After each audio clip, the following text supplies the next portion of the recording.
The doctors at the center of a series of controversial jail deaths was before a judge today with his license to practice medicine on the line.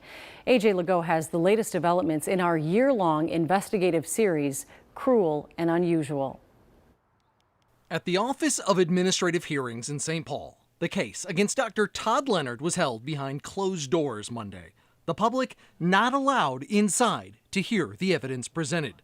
The case centers around the 2018 death of Hardell Sherrill in the Beltrami County Jail.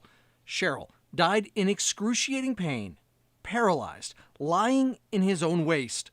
Former jail nurse practitioner Stephanie Lundblad was subpoenaed to testify at the hearing. Back in May, she told KARE 11 this. Felt like I had witnessed a murder, and I resigned immediately. Lundblad worked for Mend Correctional Care, the private company owned by Dr. Leonard that has multi-million-dollar contracts with jails across the state.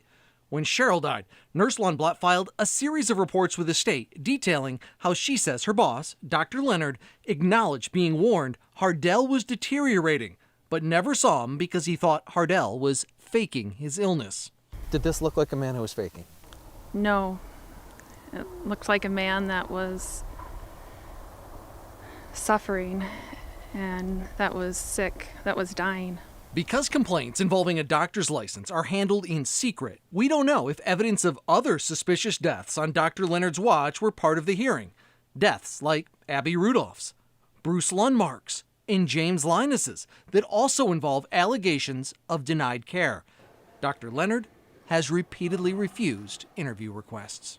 The administrative law judge will now make a recommendation to the Minnesota Board of Medical Practice, who will ultimately decide whether to take disciplinary action against Dr. Leonard's medical license. For KARE 11 Investigates, I'm AJ Legault.